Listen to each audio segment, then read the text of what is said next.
O milionário estava prestes a assinar o contrato mais importante da sua vida. Caneta na mão, destino selado.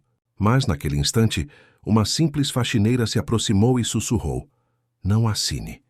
Essas duas palavras mudaram tudo. O que parecia uma vitória se transformou em desespero. E segredos sombrios começaram a vir à tona. Traição, chantagem, vingança e provas escondidas que poderiam destruir reputações inteiras. O final dessa história vai te deixar sem fôlego. E você vai entender por que, às vezes, a verdade só é revelada por quem menos se espera. Nunca vou esquecer daquele dia. O salão da empresa em São Paulo estava cheio de gente elegante, ternos caros, perfumes importados, e eu ali com meu uniforme simples de faxineira, tentando passar despercebida. Mas o que vi naquela mesa de reunião me fez tremer por dentro. O milionário Eduardo, dono de metade da cidade, estava prestes a assinar um contrato que parecia já selado. Foi nesse instante que tomei coragem. Aproximei-me devagar e sussurrei, quase sem voz: "Não assine." Ele parou, o silêncio cortou o ar, e todos me olharam como se eu fosse louca. Eduardo franziu a testa, tirou os óculos lentamente e me encarou com um misto de surpresa e raiva. Os advogados engravatados e arrogantes começaram a rir como se eu tivesse contado uma piada fora de hora. Eu podia sentir o peso da humilhação naquelas risadas, mas meu coração gritava que eu não podia me calar. Eu sabia que aquele contrato escondia algo podre, algo que poderia custar não apenas dinheiro, mas vidas. O medo tomou conta, mas respirei fundo e firmei a voz. "O senhor precisa olhar 2 vezes para essas páginas." Ele hesitou. Eu vi a caneta tremendo em sua mão. Por um segundo, pensei que iria rir também, ignorar minhas palavras e seguir adiante. Mas Eduardo tinha algo no olhar que denunciava dúvida, uma fagulha de desconfiança que eu nunca tinha visto antes. E foi ali, naquela pequena fração de segundo, que percebi que minha vida estava prestes a mudar para sempre. Porque quando um milionário decide escutar uma faxineira, é sinal de que o mundo não será mais o mesmo. Depois daquele momento, fui afastada da sala. Uma secretária loira, de salto alto, me empurrou para fora com desprezo, cochichando que eu seria demitida até o fim do dia. Mas eu não me arrependi. Enquanto limpava os corredores, meus pensamentos ferviam. Como poderia alguém tão poderoso cair numa armadilha tão evidente? Eu sabia que não tinha todas as provas, mas tinha visto documentos suspeitos, escutado conversas abafadas no corredor e reconhecido a sombra da fraude. Naquela noite, voltei para minha pequena casa na periferia. Em Guarulhos, exausta, mas com o coração em chamas. Minha irmã Maria tossia no quarto ao lado, cada vez mais fraca por causa da doença que consumia suas forças.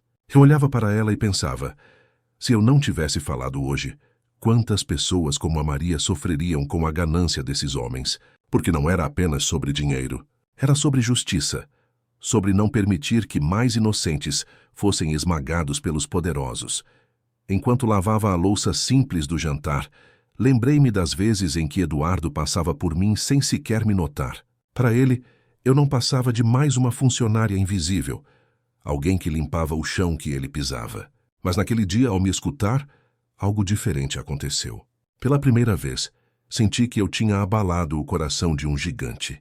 E essa sensação era tão assustadora quanto libertadora. As horas passaram devagar, e o sono não veio. Eu ficava imaginando o que Eduardo faria com minhas palavras. Será que ele teria coragem de questionar seus próprios advogados? Ou será que me esqueceria, como uma folha varrida pelo vento? No fundo, eu sabia que tinha plantado uma semente. E sementes, quando caem na terra certa, podem romper até o concreto mais duro. No dia seguinte, acordei antes do sol nascer e vesti meu uniforme, ainda com medo de não ter mais emprego. Peguei o ônibus lotado, cheiro de suor e pão com manteiga misturado ao diesel da cidade, e segui rumo à empresa. Cada rosto cansado ao meu lado me lembrava por que eu não podia desistir, porque a luta do pobre sempre foi contra a indiferença dos ricos. E se uma palavra minha pudesse evitar uma traição, então já teria valido a pena. Quando cheguei, os olhares foram diferentes. Alguns me encaravam com pena, outros com raiva. A notícia do meu sussurro já tinha corrido pelos corredores como fogo em palha seca. Eu virei motivo de piada, de cochichos e de desprezo. Mas no meio daquela tempestade, algo inesperado aconteceu. O próprio Eduardo pediu para me ver. Entrei em sua sala com o coração disparado. Ele estava sozinho, sentado diante de pilhas de papéis, o contrato ainda sobre a mesa, sem assinatura. Seus olhos estavam cansados, mas havia um brilho novo ali. "Por que você me disse aquilo ontem?" perguntou com uma voz grave, carregada de peso. Eu respirei fundo, segurei o medo na garganta e respondi: "Porque eu ouvi coisas, doutor. Coisas que o senhor não devia ignorar." Ele me olhou longamente, como quem tentava decifrar um enigma, e naquele instante, entendi que o jogo estava apenas começando. Minhas palavras tinham acendido uma chama de dúvida no coração do milionário, e agora nada mais poderia apagar essa luz. Quando Eduardo me chamou de volta àquela sala silenciosa, senti minhas pernas tremerem, como se fossem feitas de barro. Ele fechou a porta devagar, como quem queria deixar o mundo lá fora, e a tensão ficou só entre nós dois. O contrato ainda estava sobre a mesa, mas a caneta estava guardada na gaveta. O ar parecia pesado, como se a dúvida tivesse tomado conta do espaço inteiro. "Me conte o que você sabe", ele disse, e percebi que cada palavra minha poderia mudar o rumo da sua vida. Respirei fundo, porque não havia mais volta. Comecei falando das conversas abafadas que ouvia quando limpava os corredores tarde da noite. Lembrei das vozes graves discutindo valores que não faziam sentido, de cláusulas inventadas que pareciam esconder armadilhas. Contei dos papéis que peguei no lixo e que, mesmo rasgados, mostravam números diferentes dos que eram apresentados em público. Eduardo escutava em silêncio, sem interromper, como quem absorve cada detalhe, a cada frase minha. O rosto dele se fechava mais e eu sentia que o peso da traição começava a entrar em sua mente. Quando terminei, ele ficou olhando para o nada por alguns segundos que pareceram eternos. O som do relógio de parede ecoava como uma martelada em minha cabeça, marcando cada segundo de silêncio. Por fim, Eduardo se levantou devagar, caminhou até a mesa e fechou o contrato dentro da gaveta. "Não vou assinar nada hoje", disse firme, quase num sussurro. Eu senti o corpo inteiro se arrepiar. Não era uma vitória definitiva, mas era a primeira vez que vi um milionário hesitar por causa de uma faxineira. Saí daquela sala com a sensação de estar carregando uma bomba invisível. No corredor, os olhares já me perseguiam como flechas afiadas. Alguns riam com deboche, outros me encaravam com raiva, como se eu tivesse cometido uma ousadia imperdoável. Eu sabia que tinha mexido com gente poderosa e que as consequências viriam logo. Mas também sabia que, se tivesse ficado calada, a culpa me esmagaria pelo resto da vida. E naquele instante, mesmo com medo, eu senti orgulho de mim mesma. Quando cheguei em casa, minha irmã Maria me esperava sentada no sofá, pálida e fraca por causa da doença. Contei tudo o que tinha acontecido. E ela apertou minha mão com o pouco de força que tinha. "Você foi corajosa, Ana", disse com um fio de voz. "Deus usa até os invisíveis para mostrar a verdade." Essas palavras me atravessaram como um raio. De repente, percebi que não era apenas sobre um contrato ou uma empresa. Era sobre justiça. Era sobre não permitir que mais inocentes fossem esmagados pela ganância. No dia seguinte, a empresa parecia um campo de guerra silencioso. Eduardo não havia assinado nada, e isso deixava os diretores em estado de fúria. Nos corredores, os rumores corriam mais rápido do que a poeira no vento. Alguns diziam que ele tinha perdido a confiança nos próprios advogados. Outros que tudo não passava de estratégia para ganhar tempo. Mas só eu sabia o verdadeiro motivo daquela hesitação. E esse segredo me queimava por dentro, como se fosse fogo escondido em meu peito. Foi então que Eduardo me chamou novamente, dessa vez em sua sala particular, longe dos olhares curiosos. Ele estava sério, mas seus olhos mostravam uma mistura de angústia e determinação. "Preciso da sua ajuda", disse, e aquilo me deixou sem ar. Eu, uma faxineira, ser chamada a ajudar um milionário? Você tem olhos atentos. Quero que observe, escute e me conte tudo o que achar suspeito. Fiquei em silêncio por um instante, porque sabia que aceitar significava entrar numa guerra onde os fracos costumam ser esmagados. Mesmo assim, decidi aceitar, não apenas por mim, mas pela minha irmã e por todos os que sofriam com as injustiças. Passei a trabalhar com ainda mais atenção, fingindo que limpava, enquanto meus olhos vasculhavam cada detalhe. Certa noite, Encontrei um envelope esquecido na mesa de reuniões. Meus dedos tremiam enquanto abria e fotografei as páginas com o meu celular antigo. Eram extratos bancários com movimentações suspeitas, valores enormes que não faziam sentido. Meu coração disparou como se fosse explodir. Na manhã seguinte, levei as fotos para Eduardo. Ele analisou linha por linha, os olhos ficando mais sombrios a cada detalhe. De repente, bateu o punho na mesa com força, fazendo os papéis voarem. "Estão tentando me enganar", disse, a voz carregada de fúria. Era como se tivesse levado uma facada pelas costas. Eu vi em seu rosto não apenas raiva, mas também dor. A dor de quem percebe que a traição vinha de dentro da própria casa. E isso parecia feri-lo mais do que qualquer perda de dinheiro. Naquele instante, algo mudou entre nós. Eduardo já não me olhava apenas como uma funcionária invisível. Ele me olhava como alguém que tinha salvado sua honra, mesmo sem querer. Pela primeira vez, percebi que havia uma humanidade escondida sob aquele terno caro e a pose de milionário. Ele estava ferido, perdido, e de repente éramos dois. Eu esmagada pelo preconceito e ele esmagado pela traição. Diferentes nas condições, mas iguais nas dores que carregávamos. Foi aí que entendi que minha vida tinha cruzado uma linha sem volta. Eu já não era apenas a faxineira que limpava o chão e apagava rastros de poeira. Eu era agora a guardiã de segredos, capazes de destruir carreiras, contratos e reputações. Eduardo não estava mais sozinho, e eu também não. Só que a gente ainda não sabia até onde essa escolha nos levaria. Depois daquela descoberta, comecei a sentir o peso da responsabilidade sobre meus ombros. Eu ainda limpava corredores e salas como sempre. Mas agora cada canto da empresa parecia esconder um segredo prestes a ser revelado. Os diretores caminhavam apressados com pastas cheias de papéis, e seus olhares denunciavam preocupação. Eu percebia que algo grande estava para estourar, e o simples fato de Eduardo ter adiado a assinatura já tinha colocado todos em alerta. Era como se a calmaria antes da tempestade estivesse prestes a acabar.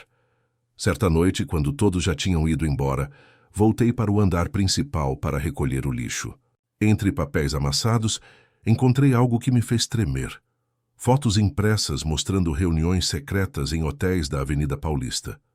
Homens engravatados brindando taças, assinando folhas escondidas, enquanto riam como quem já tinha o jogo ganho. No verso de uma das fotos, havia anotações rabiscadas com datas e valores. Aquilo não era lixo qualquer. Era prova de que a fraude não era só hipótese, era realidade. Meu coração disparou, mas também veio o medo. E se alguém tivesse me deixado encontrar aquilo de propósito? A sensação de estar sendo observada me acompanhava a cada passo. Guardei as fotos na minha bolsa e fui embora com a alma inquieta. Quando cheguei em casa, mostrei para Maria. Ela olhou assustada e disse: "Ana, isso é perigoso demais. Eles não vão deixar barato se descobrirem que você tem isso." Eu sabia que ela tinha razão, mas também sabia que não poderia voltar atrás. No dia seguinte, entreguei as fotos para Eduardo. Ele demorou alguns minutos para analisá-las, passando os dedos sobre cada detalhe, como quem confirma suas piores suspeitas. Seus olhos endureceram e a mandíbula ficou trincada. "Eles estão tramando contra mim", disse num tom grave. Eu fiquei em silêncio, sem saber o que responder. Mas no fundo, eu já sabia que aquela batalha não seria apenas dele. A partir do momento em que lhe entreguei as provas, também me tornei alvo de todos que queriam manter aquele contrato às escuras. Eduardo decidiu agir em silêncio. Pediu-me discrição absoluta, como se minha vida dependesse disso. E talvez dependesse mesmo. Passei a notar movimentos estranhos na empresa. Homens que eu nunca tinha visto antes circulavam pelos corredores falando baixo ao celular. Uma vez até percebi que alguém tinha mexido no meu armário de vassouras, como se procurassem algo. Aquilo me deu calafrios. Eu entendia que estava envolvida numa guerra de gigantes, mas eu era só uma mulher simples tentando sobreviver. Em meio a tudo isso, lembrei do meu passado. Da minha juventude em Belo Horizonte, onde sonhava em ser professora. Lembrei das portas fechadas, dos preconceitos que me empurraram para longe dos estudos e para perto das faxinas. Lembrei de quando Maria adoeceu, e eu larguei tudo para cuidar dela. Cada lembrança era como um peso, mas também uma força, porque eu sabia que aquela luta não era só contra a fraude. Era contra todos os que sempre acharam que gente como eu só servia para limpar o chão e ficar calada. Mas o destino gosta de testar nossa coragem. Alguns dias depois, Eduardo marcou uma reunião de diretoria no auditório principal.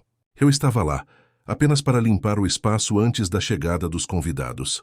Só que, para minha surpresa, fui chamada ao palco. Um dos diretores me acusou de estar inventando histórias, de espalhar boatos para atrapalhar os negócios. A humilhação foi pública. As risadas ecoaram pelo salão e senti meu rosto arder de vergonha.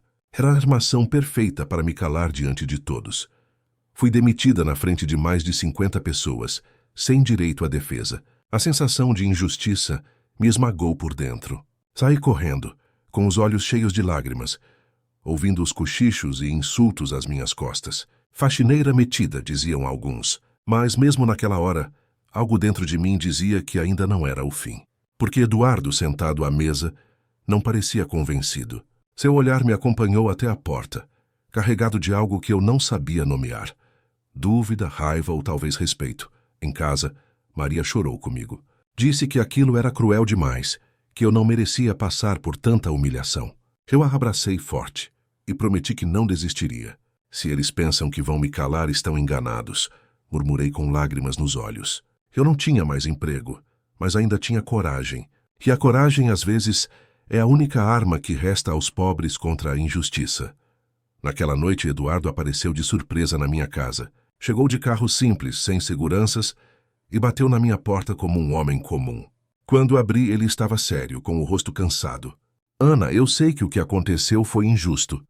Preciso de você mais do que nunca, disse olhando-me nos olhos. Foi nesse momento que percebi que minha vida já estava amarrada ao destino daquele milionário e que juntos teríamos que enfrentar um inimigo muito maior.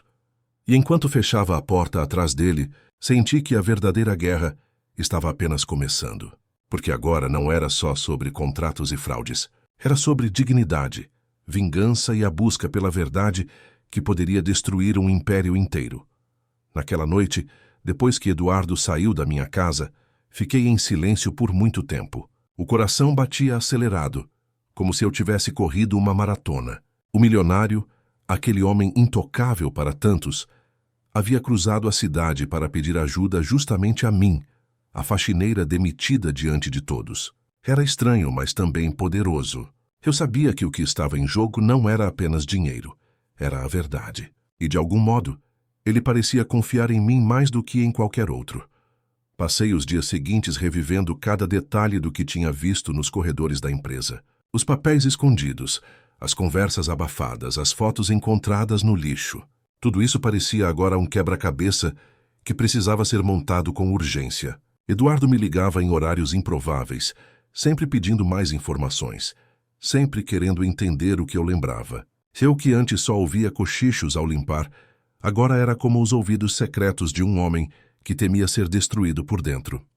Mas não era só sobre negócios. Aos poucos comecei a perceber que Eduardo também carregava feridas invisíveis. Ele me contou sobre sua juventude em Curitiba, sobre as lutas para construir sua empresa, sobre as pessoas que o abandonaram quando ele mais precisava. Enquanto falava, vi um homem que, apesar do dinheiro, conhecia a dor da solidão e da traição. Aquilo mexeu comigo, porque eu também sabia como era sentir-se invisível.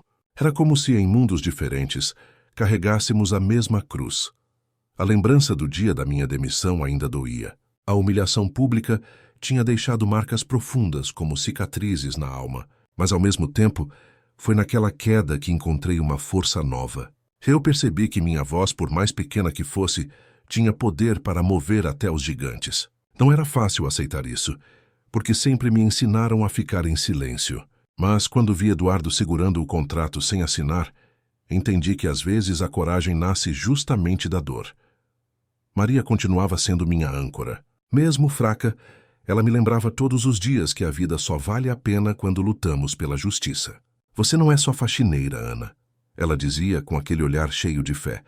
Você é prova de que até os pequenos podem enfrentar os grandes. Eu ouvia suas palavras e sentia que não podia desistir. Por ela, por mim e até por Eduardo, eu precisava continuar. Porque a mentira tinha raízes profundas, mas a verdade sempre encontra uma brecha para florescer. Foi numa dessas noites de insônia que Eduardo me ligou, pedindo para encontrá-lo discretamente. Marcamos numa padaria simples da Muca, longe dos olhares dos diretores. Ele chegou de boné e jaqueta, tentando se misturar entre os clientes comuns. Pediu um café preto e me mostrou um documento que havia encontrado. Um tal de Addendum C. Era uma cláusula oculta no contrato, escondida entre páginas de números. Eu li com atenção e percebi o perigo.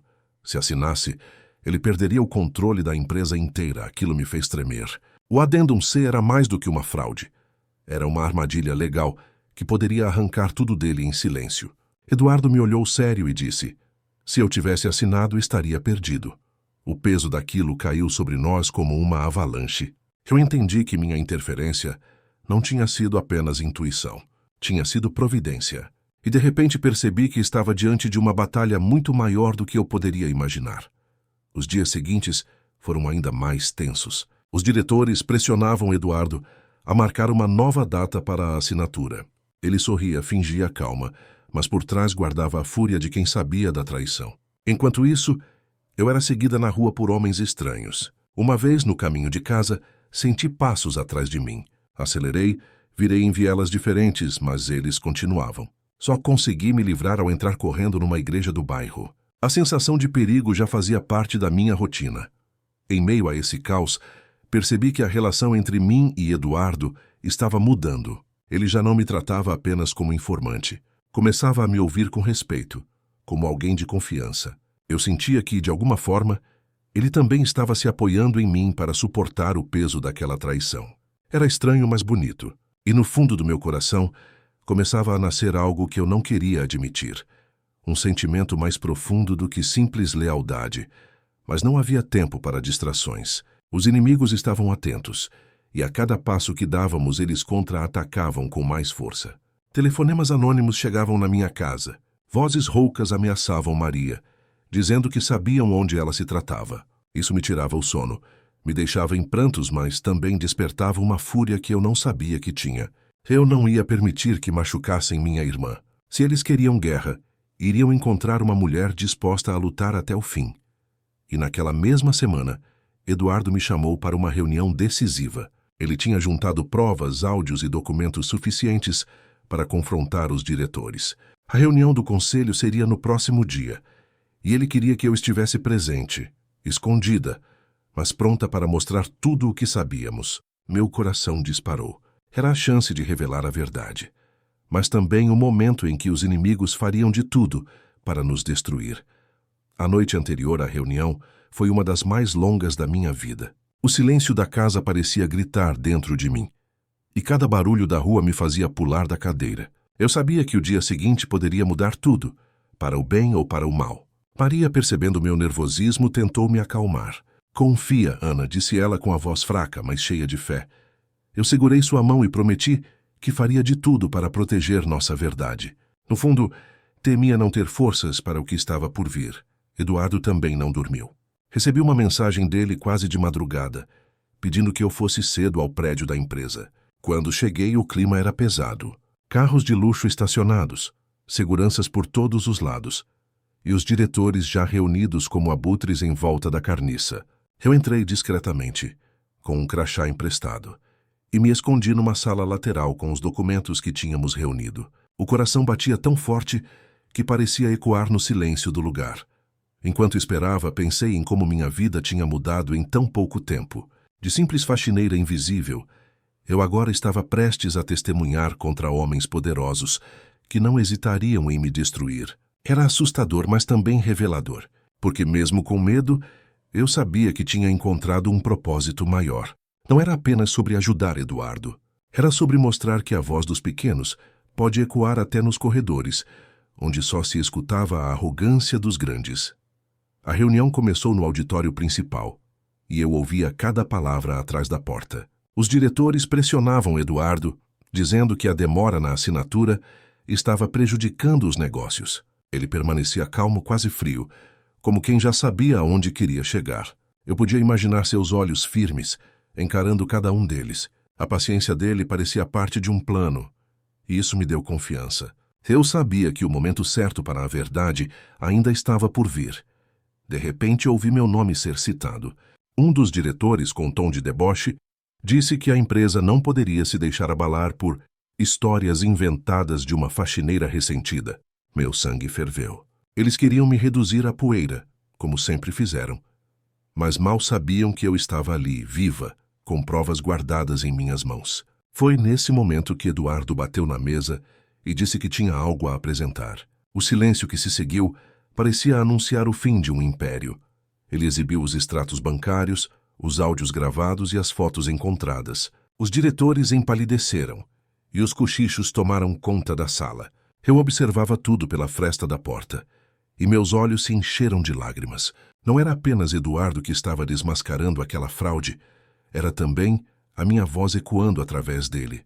Pela primeira vez, senti que eu tinha deixado de ser invisível, e essa sensação era tão forte que me fez esquecer por instantes todo o medo.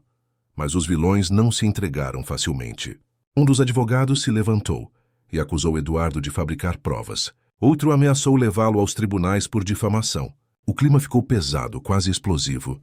Eu sabia que as provas eram reais, mas também sabia que eles tinham influência suficiente para virar o jogo. Foi então que Eduardo fez um gesto discreto para mim. Meu coração disparou. Era a hora de eu entrar em cena.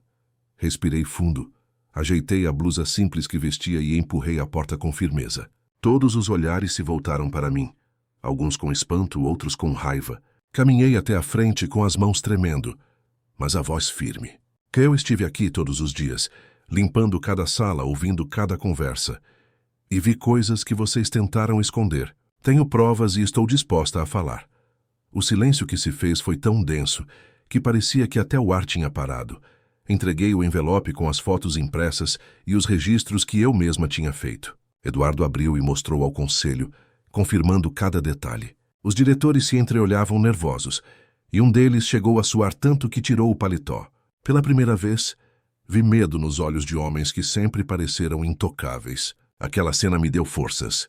Eu entendi que, quando a verdade aparece, não há poder no mundo que consiga escondê-la por muito tempo. Mas antes que Eduardo pudesse concluir, um dos advogados se levantou furioso. Isso é chantagem. E gritou tentando virar o jogo. Eu tremi, mas não recuei. Não é chantagem, é justiça, respondi com a voz embargada. Eduardo colocou a mão sobre meu ombro e firme disse, ela não está sozinha. Estamos juntos nessa. Foi nesse instante que senti que a guerra tinha tomado outro rumo. Eles sabiam que estávamos dispostos a ir até o fim, custasse o que custasse. E enquanto saímos daquela sala, sob os olhares incrédulos e ameaçadores, percebi que o mais difícil ainda estava por vir. Porque quando os poderosos são expostos, eles não desistem, eles contra-atacam. E eu sabia que, a partir daquele momento, Eduardo e eu nos tornamos os inimigos mais perigosos que aqueles homens já tiveram. Depois da reunião, Eduardo e eu sabíamos que tínhamos mexido num vespeiro. O silêncio dos diretores não era rendição, era ameaça disfarçada. Quando saímos do prédio, o ar frio da noite de São Paulo parecia pesar ainda mais sobre meus ombros. Eduardo tentava manter a postura firme, mas percebi que seus olhos denunciavam preocupação. Eu também estava assustada. Era impossível acreditar que homens tão poderosos iriam aceitar aquela derrota sem reagir. E eu tinha razão. Nos dias seguintes começaram as primeiras retaliações. Telefonemas anônimos invadiram minha casa, a qualquer hora do dia e da noite. Vozes grossas e roucas me diziam para sumir, para esquecer tudo, ou Maria pagaria o preço. O sangue gelava em minhas veias cada vez que ouvia aquelas ameaças. Eu desligava o telefone, mas a sensação de perigo permanecia. Maria tentava me tranquilizar, mas eu via o medo em seus olhos. Era como se a doença dela tivesse ganhado mais força com aquele terror psicológico. Uma tarde, encontrei um envelope jogado embaixo da minha porta. Dentro, havia fotos minhas acompanhando o Eduardo até a padaria onde havíamos nos encontrado. As imagens estavam impressas e rabiscadas com frases de ódio. Meu corpo inteiro tremeu. Eles estavam nos vigiando, cada passo, cada olhar. Não éramos mais apenas vigilantes de uma fraude, agora éramos alvos. E eu sabia que para eles uma faxineira era descartável. O que me segurava era a fé de que a verdade valia o risco. Eduardo também enfrentava sua batalha. Seus carros foram riscados, seus seguranças assediados, e até boatos maldosos sobre sua vida pessoal começaram a circular nos jornais locais. Era evidente que os vilões estavam tentando manchar sua reputação antes que a justiça pudesse alcançá-los. Ele me ligava quase todos os dias, sua voz carregada de raiva e exaustão. Eles querem me destruir, Ana dizia. Eu respondia firme. Eles têm poder, mas nós temos a verdade. Essas palavras eram meu consolo, mas também minha armadura. Uma noite, recebi um recado ainda mais cruel. Uma ligação dizia que Maria não sairia viva do hospital se eu continuasse ajudando Eduardo. Corri desesperada até lá, com o coração disparado, imaginando o pior. Encontrei minha irmã assustada, mas segura, graças a enfermeiras que não permitiram que estranhos se aproximassem. Mesmo assim, o recado estava dado. Eles não tinham limites. Eu abracei Maria com força e prometi que não a deixaria sozinha. Mas por dentro, senti que minha alma estava sendo colocada contra a parede. Eduardo me chamou para conversar em sua cobertura, um lugar luxuoso, mas que naquela noite parecia uma fortaleza sitiada. Ele estava mais abatido do que nunca. Sobre a mesa, havia uma pilha de documentos marcados com canetas vermelhas, como se ele tentasse organizar as provas. Quando entrei, ele disse apenas: "Eles vão até o fim, Ana, e nós também precisamos ir." Seus olhos estavam firmes, mas cansados. Percebi ali que, mesmo sendo milionário, ele estava tão vulnerável quanto eu. Passei a noite ajudando-o a revisar cada documento, cada áudio, cada foto. O Adendum C agora era nossa maior arma. Estava claro que, com aquela cláusula escondida, eles planejavam tomar o controle de tudo. Eduardo decidiu que não bastava guardar as provas. Precisávamos levá-las a alguém de confiança, alguém que pudesse agir legalmente. Era uma jogada arriscada, mas necessária. A cada folha revisada, eu sentia que nos aproximávamos da linha final, e que essa linha podia ser tanto vitória quanto destruição. Mas os vilões não ficaram parados. Uma madrugada, enquanto voltava para casa, percebi que estava sendo seguida. Acelerei o passo. Virei esquinas, mas o carro preto continuava atrás de mim. Entrei correndo num beco e me escondi atrás de um muro. O motor roncava perto. Depois se afastou devagar. Fiquei ali, com as mãos tremendo e o coração disparado, até ter certeza de que estava sozinha. Quando finalmente consegui respirar, entendi que minha vida nunca mais teria volta. Com medo, contei tudo a Eduardo. Ele se enfureceu, mas também me prometeu proteção. "Você não vai passar por isso sozinha", disse, colocando a mão sobre a minha. Pela primeira vez, senti a força de um laço que ia além de provas e contratos.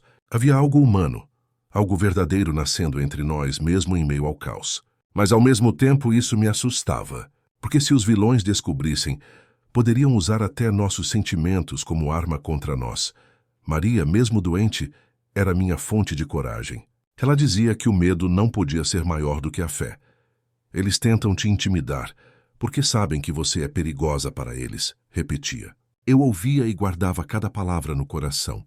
E mesmo chorando sozinha, às vezes, me levantava no dia seguinte pronta para lutar de novo. A verdade já não era apenas sobre Eduardo. Era sobre mim, minha irmã, e todas as vozes que nunca tiveram coragem de se levantar contra a injustiça. Foi então que Eduardo marcou a reunião mais arriscada de todas. Um encontro com um promotor de justiça disposto a ouvir as denúncias. Eu sabia que, se conseguíssemos entregar as provas, os vilões seriam expostos de vez. Mas também sabia que, se falhássemos, poderia ser o nosso fim. O jogo estava chegando ao limite. E eu não tinha certeza se sairíamos vivos dessa guerra. O encontro com o promotor foi marcado para uma manhã chuvosa no centro de São Paulo. A cidade parecia refletir o peso do momento. Buzinas nervosas, guarda-chuvas se chocando nas calçadas, e o céu cinza cobrindo cada prédio. Eduardo e eu chegamos separados, para não levantar suspeitas. Eu trazia minha bolsa simples, mas dentro dela carregava documentos capazes de derrubar homens poderosos. Enquanto caminhava pelas escadas do prédio público, minhas mãos suavam frio. O promotor nos recebeu em sua sala, um homem de olhar atento e postura séria. Eduardo apresentou as provas, os áudios, os extratos e, finalmente, o Adendum C. Eu fiquei em silêncio, observando cada reação dele. A cada página virada, seu semblante ficava mais fechado. Quando terminou, suspirou fundo e disse: "Isso é grave, muito grave, mas também perigoso." Vocês entendem que a partir de agora não há volta? Eu balancei a cabeça, sentindo o peso daquelas palavras. Enquanto ele falava dos próximos passos, senti um arrepio percorrer meu corpo. A janela da sala dava para a rua, e percebi um carro preto estacionado há muito tempo, com os vidros escuros. Meu coração acelerou. Eu sabia que não era coincidência. Eles sabiam. Eduardo percebeu meu olhar e discretamente se levantou para fechar as cortinas. O promotor entendeu o sinal e disse: "Vocês já estão sendo vigiados. Precisamos agir rápido." O medo se transformava em realidade diante dos meus olhos. Saímos da reunião com um misto de esperança e terror. Havia agora alguém da lei do nosso lado. Mas isso também significava que os inimigos fariam de tudo para silenciar a gente antes que as provas viessem à tona. Eduardo me levou até a casa de uma amiga minha, no bairro da Liberdade, para que eu passasse alguns dias escondida. Ele não queria que Maria fosse alvo de novas ameaças. Me despedi dela com o coração apertado, prometendo que voltaria logo. Naquela pequena casa japonesa, cercada por cheiros de chá verde e paredes simples, encontrei um pouco de paz. Mas a calma durou pouco. Uma noite, ouvi passos no quintal. Olhei pela janela e vi sombras se movendo. Corri para trancar as portas, o coração quase saindo pela boca. Eduardo apareceu de madrugada, preocupado, dizendo que também tinha sido seguido. Era claro, eles estavam cada vez mais perto. E cada vez mais impiedosos. No meio dessa guerra percebi algo que tentava negar. Eu estava me apegando a Eduardo. Cada palavra de confiança que ele me dizia, cada olhar firme, era como um porto seguro em meio ao caos. Ele que tinha tudo, se apoiava em mim que não tinha nada, e de repente esse laço era o que nos mantinha de pé. Mas também era perigoso, porque sentimentos nos tornam vulneráveis. E eu sabia que os vilões usariam qualquer fraqueza contra nós. Os ataques aumentaram. Mensagens anônimas chegaram até meu celular. Fotos minhas saindo de casa, até bilhetes deixados no portão com ameaças contra Maria. Eu já não dormia. Apenas cochilava por instantes, sempre alerta. Mas mesmo assim, algo dentro de mim se recusava a desistir. Eu lembrava do olhar dela, frágil e cheio de fé, e me agarrava a isso como quem segura uma corda no meio do abismo. Era esse amor que me dava forças para continuar. Eduardo, por sua vez, decidiu intensificar a investigação. Ele contratou discretamente um especialista em tecnologia, que conseguiu rastrear parte dos áudios até um dos diretores. Aquilo era a peça que faltava. Agora não era mais só suspeita. Era prova concreta de envolvimento. Mas quanto mais fortes ficávamos, mais ferozes eram as reações. O especialista sofreu um acidente suspeito 2 dias depois. Eduardo ficou abalado, mas não desistiu. Eles podem até tentar nos parar, mas a verdade já saiu da sombra, disse ele. Um fim de tarde, ao voltar da padaria, encontrei minha porta arrombada. Entrei em pânico, chamando por Maria, mas ela estava bem, graças a vizinhos que haviam notado movimentos estranhos e a protegeram. No entanto, minha casa estava revirada. Gavetas abertas, roupas espalhadas, tudo fora do lugar. Eles procuravam algo. Talvez as provas, talvez apenas me intimidar. Sentei no chão em lágrimas, sentindo que não tinha mais nem mesmo o direito de ter um lar seguro. Foi nesse momento que Eduardo apareceu e me ajudou a levantar. "Eles não vão nos vencer, Ana", disse segurando firme minhas mãos. Seus olhos estavam cheios de uma determinação que me deu forças. Eu sabia que estava arriscando tudo. Minha vida, a de Maria, até minha dignidade. Mas também sabia que não era hora de recuar. O próximo passo seria decisivo.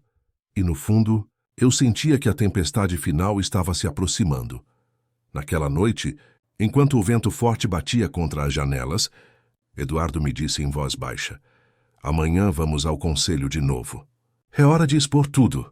Meu coração disparou. O medo estava ali, vivo, mas também a certeza de que, se não fosse agora, nunca mais seria. Eu me deitei sem dormir, esperando o amanhecer que poderia ser tanto o fim quanto o começo de uma nova vida.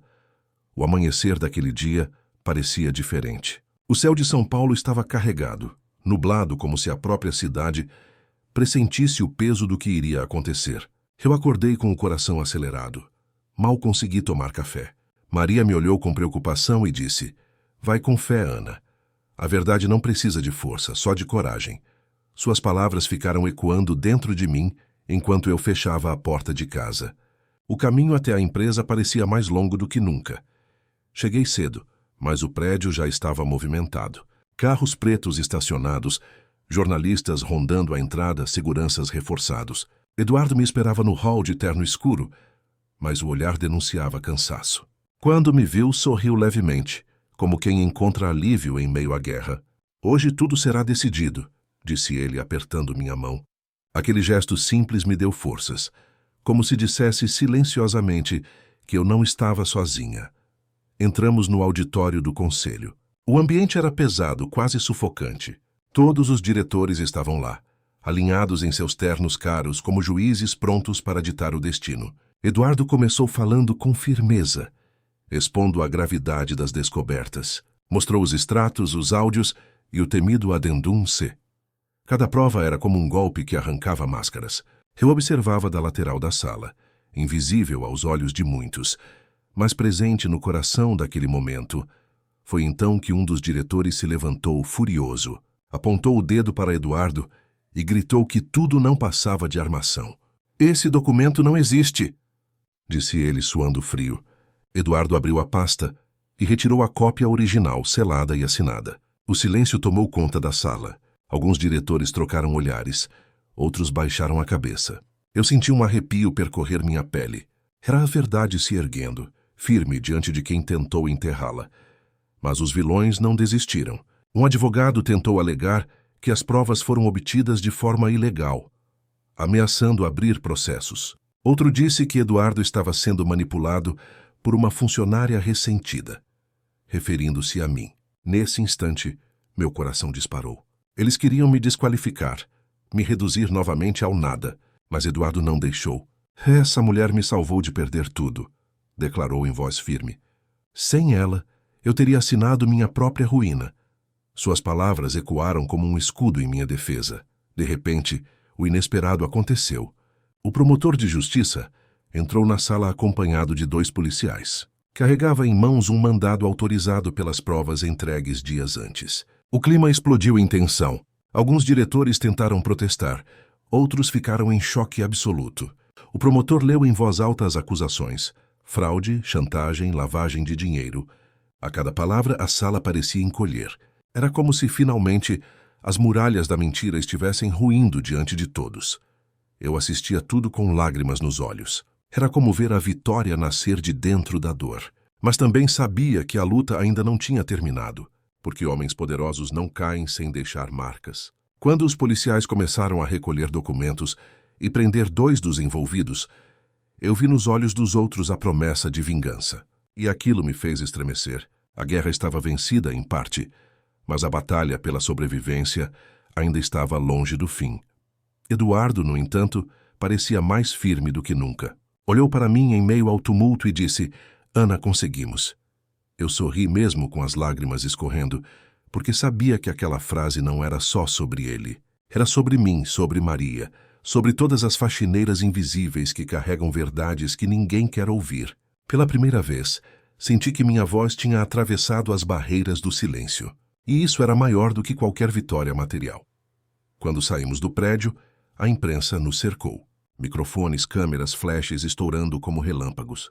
Queriam saber quem eu era, qual era meu papel naquilo tudo. Eu tentei me esconder, mas Eduardo fez questão de dizer meu nome. "Foi Ana quem impediu que a fraude fosse consumada", declarou. Fiquei sem chão. Nunca imaginei que meu nome ecoaria além dos corredores da limpeza. Mas ali estava eu, exposta, reconhecida e ao mesmo tempo vulnerável. Naquela noite, de volta à minha casa, encontrei Maria sorrindo pela primeira vez em semanas. "Eu sabia que Deus não ia deixar a mentira vencer", disse ela. Eu a abracei com força, sentindo que cada lágrima era de alívio. Mas no fundo eu sabia que a luta ainda não havia acabado. Porque os que foram expostos ainda tinham influência, ainda tinham aliados soltos. E no fundo eu temia que as sombras voltassem a nos rondar. Mesmo assim, enquanto fechava os olhos naquela noite, uma certeza me embalava. Eu não era mais apenas uma faxineira invisível. Eu era uma mulher que tinha mudado o destino de um milionário, que tinha enfrentado a chantagem, a fraude e a humilhação. E mesmo que os próximos dias trouxessem novos perigos, eu já tinha descoberto a força que carregava dentro de mim.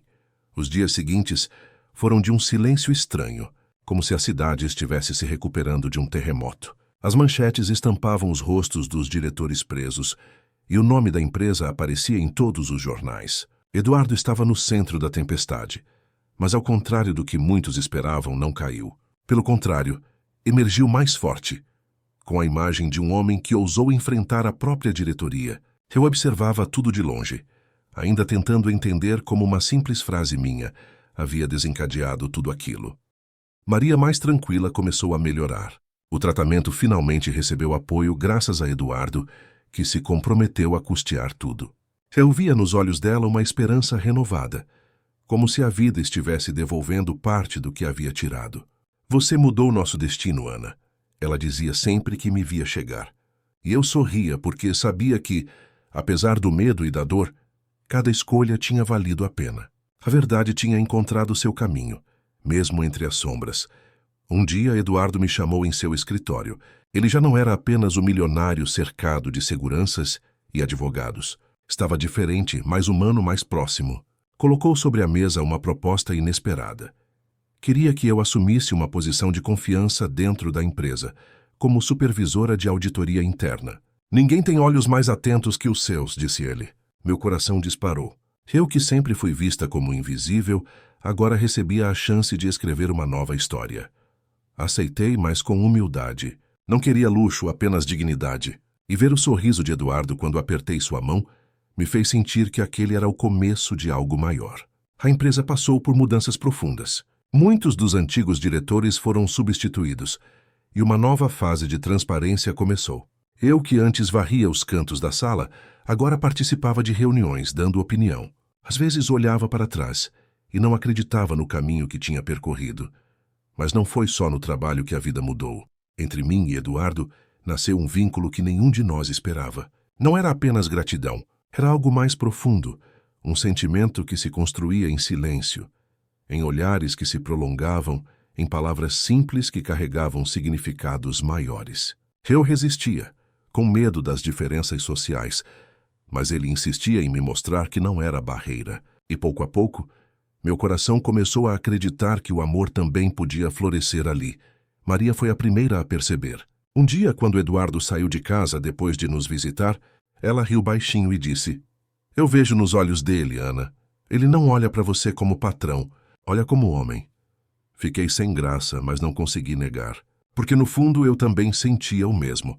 Era como se a luta que vivemos tivesse unido nossas almas, costurando juntas as cicatrizes da dor. Os inimigos ainda não desapareceram. Alguns escaparam da justiça. Outros se esconderam em silêncio, esperando o momento certo para voltar. Mas agora eu já não tinha o mesmo medo. Eu sabia que, acontecesse o que acontecesse, eu não estaria sozinha. Eduardo estava ao meu lado. Maria estava se recuperando. E eu tinha descoberto uma força dentro de mim que jamais pensei possuir. Isso era mais do que vitória. Era renascimento. Às vezes, caminhando pelas ruas de São Paulo, lembro-me de como tudo começou. Uma frase sussurrada. Um não assine que parecia tão pequeno, mas que mudou destinos. Hoje entendo que coragem não é ausência de medo. É agir apesar dele. E cada passo meu, desde aquele dia, tem sido guiado por essa certeza. A vida não dá aviso quando decide virar de ponta cabeça. Mas, se a gente se mantém firme, até as quedas podem nos levar para lugares mais altos. O povo também não esqueceu. Em comunidades simples, mulheres vinham falar comigo, dizendo que se inspiravam na minha história. "Você provou que a gente não precisa se calar", dizia uma delas, segurando minhas mãos calejadas. Eu sorria, emocionada porque era como se minha voz tivesse dado voz a tantas outras. Aquilo me mostrava que não era apenas minha vida que tinha mudado. Era também a vida de quem acreditava que nunca teria vez. No fundo, a maior lição não foi sobre contratos ou milhões. Foi sobre dignidade. Foi sobre provar que ninguém é pequeno demais para fazer diferença. E que, às vezes, é justamente quem todos ignoram que carrega a chave para mudar tudo. Eu aprendi isso na pele, com lágrimas e cicatrizes, mas também com fé e esperança. E se hoje conto minha história, é para que nunca esqueçam. Até a voz mais simples pode ecoar mais alto que o grito da mentira. E assim fecho este capítulo da minha vida, sabendo que novos virão. O amor que nasceu, a justiça que se fez e a coragem que descobri dentro de mim são o legado que carrego. Talvez o mundo continue injusto, talvez os poderosos tentem se levantar de novo, mas agora eu sei, não tenho mais medo. Porque no fim eu não sou apenas a faxineira. Eu sou a mulher que ousou dizer não a Cine. E mudou tudo para sempre. E agora eu te pergunto, quantas vezes você já foi tratado como invisível, como se a sua voz não tivesse valor? A minha história prova que até o mais simples pode mudar o destino do mais poderoso. Deixa nos comentários, o que você faria se estivesse no meu lugar? Você teria coragem de falar, mesmo sabendo das consequências? Se esta história tocou o seu coração, inscreva-se no canal, curta este vídeo e compartilhe com alguém que também precisa ouvir essa mensagem. Aqui, cada narrativa é feita para lembrar que a vida pode virar de cabeça para baixo em um simples instante, e que a coragem nasce justamente nos momentos de maior medo. Fica comigo, porque muitas outras histórias reais e emocionantes ainda estão por vir, e eu prometo que cada uma delas vai deixar uma marca em você.